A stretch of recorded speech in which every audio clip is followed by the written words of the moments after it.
दोस्तों 15 फरवरी 2023 नजफगढ़ की local police को एक अनोनिमस लीड मिलती है कि नजफगढ़ में रहने वाले साहिल गहलोत ने अपने ढाबे पर एक लड़की की लाश छुपाई है। सो पुलिस जांच पड़ताल करने पहुंचती है और ढाबे की छानबीन की जाती है। सो पुलिस को वहां पे कुछ नहीं मिलता, बट तभी पुलिस की नजर एक ब्लू कलर के फ्रिज के ऊपर जाती है और जैसे ही पुलिस वो फ्रिज खोलती है तो उसके अंदर मिलती है एक लड़की की लाश। उसका नाम था नितिका यादव। सो सवाल ये है कि साहिल गहलोत और नितिका यादव आखिर ये लोग हैं कौन और ये लाश यहाँ पर कैसे पहुंची। सो कहानी को स्टार्टिंग से स्टार्ट करते हैं। नितिका यादव हरियाणा झज्जर में रहने वाली एक लड़की थी और उनके पिता का नाम था सुनील यादव। नितिका यादव का जन्म 2000 में हुआ था और वो सुनील यादव की सबसे बड़ी बेटी थी। सो अपनी 12वीं कंप्लीट करने के बाद नितिका को शौक था डॉक्टर बनने का, इसलिए वो आगे की पढ़ाई और नीट की तैयारी के लिए दिल्ली के उत्तम नगर में आ जाती है और एक इंस्टीट्यूट में अपनी एडमिशन करवा लेती है। वहां पर एक वो फ्लैट में रहती थी जहां पर वो अकेली रहती थी। सो वो इंस्टीट्यूट के ही बस ट्रांसपोर्ट से ट्रैवल करती थी। सो अब बात करते हैं साहिल गहलोत की। सो साहिल गहलोत नजफगढ़ की एक बिजनेस फैमिली के बैकग्राउंड से ताल्लुकात रखता था और वो भी उसी इंस्टीट्यूट में पढ़ता था जिसमें नितिका पढ़ती थी और वो सेम बस में ही ट्रैवल करता था। वो अपनी एसएससी की तैयारी कर रहा था। तो सेम ट्रांसपोर्ट पे जाने की वजह से पहले नितिका की साहिल के साथ बातचीत होनी शुरू हुई, फिर वो दोस्त बन गए और धीरे धीरे वो रिलेशनशिप में आ गए। सो ये बात कर रहा हूँ मैं 2019 की। उसके बाद दोनों शिफ्ट करके एक अपार्टमेंट में as a live in couple रहने लगे। दोनों एक दूसरे से बहुत ज्यादा प्यार करते थे और 1 साल तक तकरीबन वो साथ में रहे। फिर 2020 में आ गया कोविड, जिसकी वजह से नितिका को अपने घर जाना पड़ा और वहीं साहिल को अपने घर जाना पड़ा। बट दोनों ने रिश्ते को कंटिन्यू किया और वो लगातार फोन पे, वीडियो कॉल और चैट पे बात किया करते थे और रिलेशनशिप काफी स्मूथ चलता रहा। उसके बाद 2020 में जब थोड़ी रिस्ट्रिक्शन खुली, सो नितिका यादव ने अपने माँ बाप को ये बताया कि उसके एग्जाम्स आ गए हैं जिसकी वजह से उसे कॉलेज जाना पड़ेगा।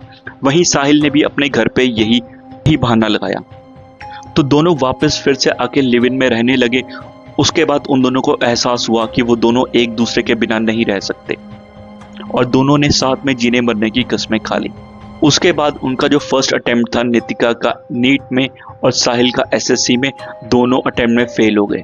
बट दोनों ने हार नहीं मानी और एक पास के कॉलेज में एडमिशन ले लिया। सो नितिका बीई इंग्लिश ऑनर्स में करने लगी और वहीं साहिल बी फार्मा करने लगा।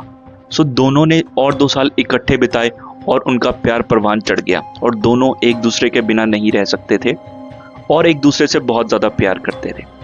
अब दोनों की डिग्री खत्म हो गई। सो नितिका के घर वालों ने उसे अपने पास बुला लिया और साहिल के घर वालों ने उसे अपने पास बुला लिया नजफगढ़। तो वहीं अब साहिल के पिताजी यानी वीरेंद्र गहलोत एक बहुत अच्छे बैकग्राउंड से थे। उनके काफी बिजनेस चलते थे और एक ढाबा साहिल के नाम से भी चलाते थे जिसका नाम था खाओ पियो ढाबा। अब जैसे हरियाणा में होता है, वहां पे छोटी एज में ही शादी कर देते हैं। तो साहिल के पिताजी यानी कि वीरेंद्र सिंह उन पे प्रेशर बनाने लगे कि वो किसी लड़की के साथ शादी कर ले और अपने फैमिली बिजनेस को आगे बढ़ाएं। अब जो साहिल है वो अपने पिताजी से बहुत ज्यादा डरता था और उनकी बहुत ज्यादा इज्जत करता था। सो वो अपने रिश्ते के लिए स्टैंड नहीं ले पाया क्योंकि उसको अपने पिताजी की इज्जत बहुत प्यारी थी और उनसे वो बहुत ज्यादा डरते थे और उसने नितिका को बिना कुछ बताए ही उस रिश्ते के लिए हाँ कर दी और नितिका को अंधेरे में रखा। फिर धीरे धीरे चल के उनकी कॉल्स मैसेजेस कम होने लगी। फिर धीरे धीरे चल के साहिल और नितिका की बातचीत कम होने लगी।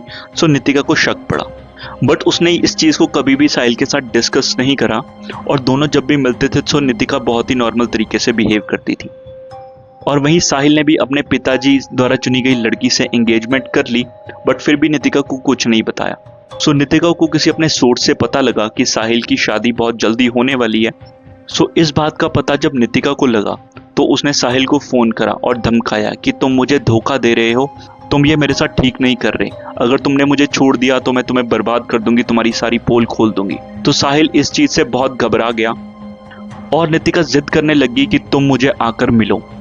तो साहिल की शादी 10 फरवरी 2023 की थी और उसे एक दिन पहले नितिका उससे मिलने की जिद करने लग पड़ी। तो साहिल उससे मिलने चला गया दिल्ली। सो दिल्ली साहिल जैसे ही नितिका के पीजी में पहुंचा, दोनों उसकी गाड़ी में बैठकर दिल्ली के से बाहर चले गए आउटर स्कर्ट्स में। ठीक है, वहां पर वो रोक के आपस में बात करने लगे। नितिका ने उसको फिर से थ्रेटन करा कि भाई अगर तुम मुझे छोड़ दोगे तो मैं तुम्हें भी हैप्पीली अपनी लाइफ नहीं जीने दूंगी और तुम्हारी लाइफ भी बर्बाद कर दूंगी, और तुम्हारे घर पर आकर तुम्हारे शादी के मंडप पे ही तुम हमारे रिश्ते का सच सबको बता दूंगी, जिससे तुम्हारी परिवार की इज्जत नहीं रहेगी। सो इस डिस्कशन के दौरान साहिल को बहुत ज़्यादा गुस्सा आ गया और वो पूरा बौखला गया और अपना आपा खो बैठा। तो उसने डैशबोर्ड में पड़े हुए एक चार्जर से नितिका का गला घोंट दिया और नितिका अपना बचाव नहीं कर पाई और कुछ ही पलों में नितिका की जान चली गई। जब साहिल को होश आया तो उसने देखा कि उसने ये क्या कर दिया, तो फिर वो समझ नहीं आ रहा था कि वो नितिका की बॉडी को कैसे डिस्पोज करें, कैसे वहाँ से बचें। सो बहुत ज़्यादा समझने के बाद और बहुत ज़्यादा तरकीबें लगाने के बाद उसे एक आइडिया आया और वो नितिका की लाश को लेके अपने ढाबे पर चला गया। क्योंकि साहिल की शादी होने वाली थी इसलिए ढाबा बंद था और वहाँ पे कोई भी वर्कर नहीं था। तो रात के समय में वो जैसे ही अपने ढाबे के पास पहुंचा, सो उसने नितिका की लाश को निकालकर फ्रिज में डालना चाहा, बट फ्रिज छोटा था और नितिका की लाश उसमें आ नहीं रही थी। इस वजह से उसने उसकी लाश को 2 हिस्सों में काट दिया और फ्रिज में रख दिया और वो अपने घर चला गया और उसने शादी करी धूमधाम से अपनी फैमिली के साथ। और तो वो अपने कुल गुरु के पास पूरी फैमिली माथा टेकने चली गई।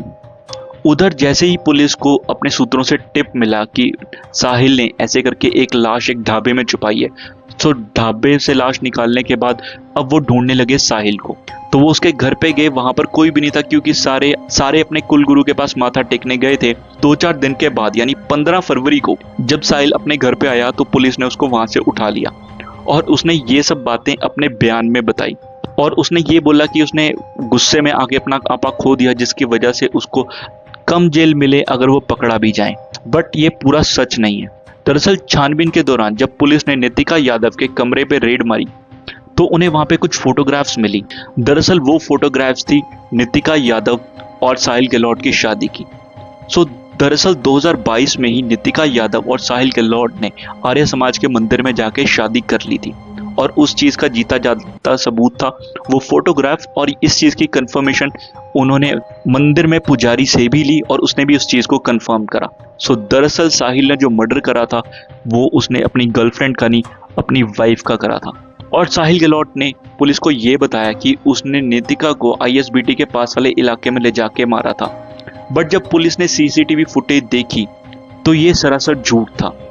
और इसी बीच जब पुलिस अपनी छानबीन कर रही थी और जब इस चीज की पुष्टि नहीं हुई थी कि वो लाश नितिका यादव की है, उस बीच दरअसल जब नितिका यादव ने अपने घर पर बात नहीं की क्योंकि वो रोज अपने घर पे बात करती थी, तो नितिका के पिताजी सुनील यादव को बहुत ज्यादा टेंशन होने लग पड़ी।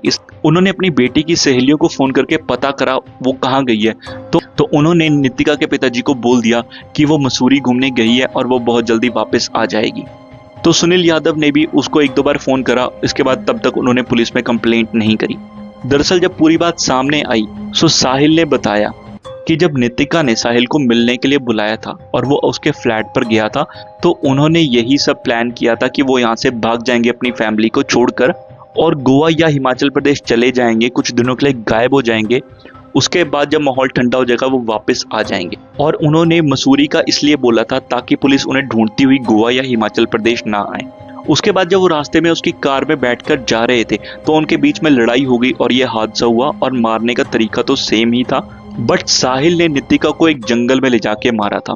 उसके बाद उसे समझ नहीं आ रहा था उस बॉडी को कैसे डिस्पोज करें, तो इसमें उसने अपने पिताजी की हेल्प ली थी यानी वीरेंद्र गहलोत की।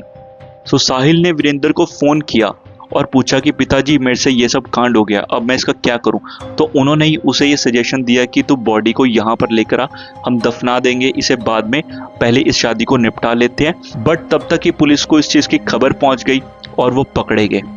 सो दोस्तों, इस तरह के इंसिडेंट बहुत ज़्यादा आम होते जा रहे हैं। अगर आप अपने मोहल्ले या समाज में इस तरह की कोई सिचुएशन देखते हैं, सो आई वुड सजेस्ट यू कि आप उसके अगेंस्ट अपनी आवाज़ उठाएं और सावधान रहें और सतर्क रहें। बाकी मिलते हैं नेक्स्ट वीडियो में, तब तक के लिए थैंक यू वेरी मच।